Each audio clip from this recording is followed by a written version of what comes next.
Alright guys, Manchester City have just beaten Brighton and Hove Albion by 4 goals to 1. And I'll be honest, before the game, I really wanted Brighton and Hove Albion to win. Not because I'm a Liverpool fan, not because for some reason I hate Manchester City. I don't really. I don't like them, but I don't hate them. But purely because of Puma. That kit that Manchester City were wearing today was horrendous. The whole idea of a football kit is to identify which team you're playing for. It doesn't even have a bloody badge on it. It's a disgrace of a football kit. I don't think a football kit should be allowed to be worn if it doesn't have a badge on it. And it's a bit of a shame because Man City's other two kits this year are quite nice. That one is probably, in fact definitely, the worst football kit in Premier League history. Purely because it doesn't have a badge on it. And because it says Man City. The team's not called Man City officially, it's called Manchester City. Anyway, enough about that, on to the game. 4-1, definitely a bit unlucky. Well, Brighton definitely deserved a lot more than a 4-1 loss. And like Man City were absolutely terrific in the first half. Let's get that out of the way first. Brighton weren't bad in the first half, and there were a couple of mistakes defensively, but Man City were amazing in the first half. The first goal was a bit scrappy, but it came from a mistake from Robert Sanchez. It was poor. And people were saying, is it a foul? A lot of the Brighton players were questioning the referee, whether it was a foul or not. For me, it gets given all the time as a foul, but it shouldn't be a foul because goalkeepers for so many years now have been far too overprotected. And first of all, Gabriel Jesus wasn't doing anything wrong. He had every right to go for the ball. And he was just standing his ground. He wasn't jumping into the keeper.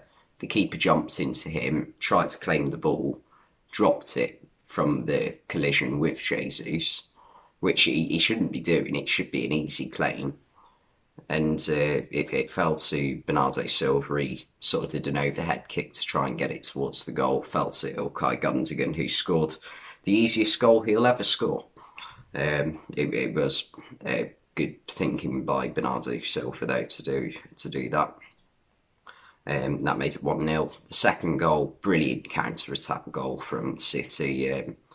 I think it was Cucurella had it on the left-hand side for Brighton, tried to play across, but it got intercepted. Bernardo Silva brought the ball forward, played a beautifully timed pass through to Jack Grealish. He waited for the exact second the Brighton defender tried to go towards Jack Grealish and then played it through. And Jack Grealish ran onto it, went one-on-one and tried to square it to Phil Foden. It wasn't the greatest ball ever. It was a bit behind Foden. And Dan Burn and Foden almost got there at the same time. It was hard to see who did get the final touch. I think they both got a bit of it, but the goal was given to Phil Foden, so we'll go with that. Phil Foden scored. It definitely took a touch from Dan Burn at some point though, because of the way the ball went into the net. It didn't just roll across the floor, it went top corner. And City got a third. Who got the third? I think it was... Oh yeah, it was Foden again. But again, this time Foden definitely didn't mean to score it. Gabriel Jesus had a shot and it... just came off Foden's heel and again went to the right of Robert Sanchez. He got a hand to it, but he should be saving it.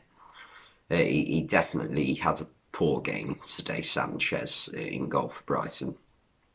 And that made it 3-0 at half-time. And Brighton weren't that bad. City were definitely the better side in the first half. They were absolutely brilliant first half.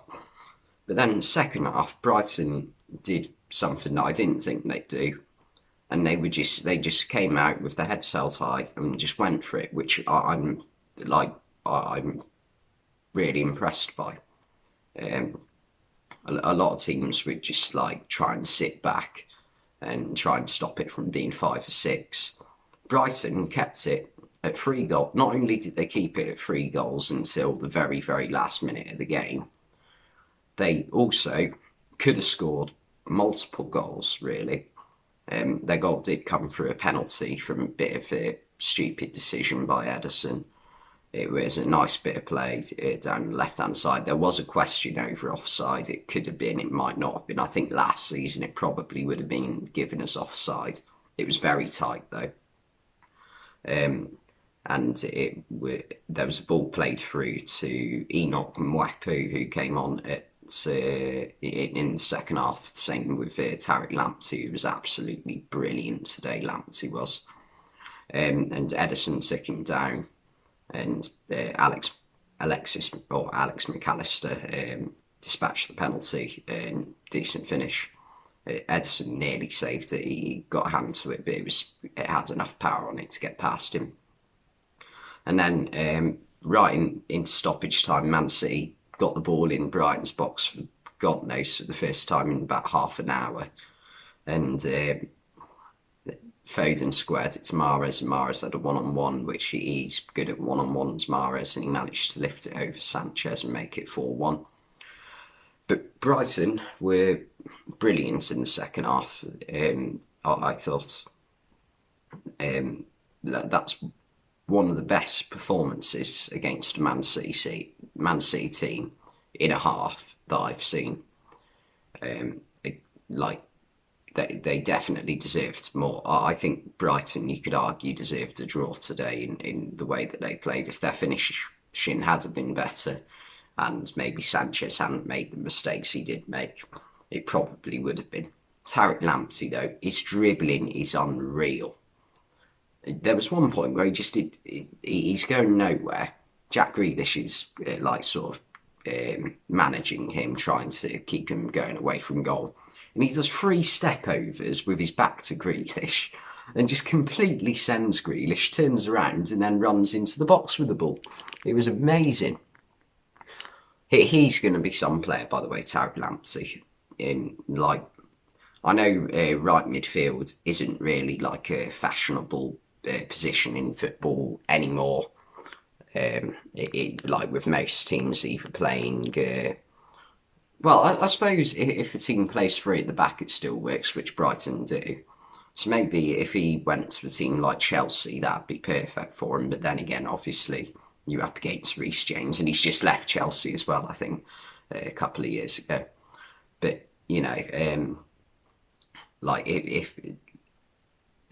Brighton are looking good at the moment, so, maybe he could...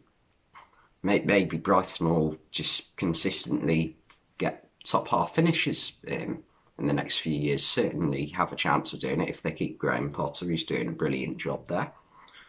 But anyway, yeah, that's pretty much all I've got to say. Thanks for watching this video, and I'll see you next time.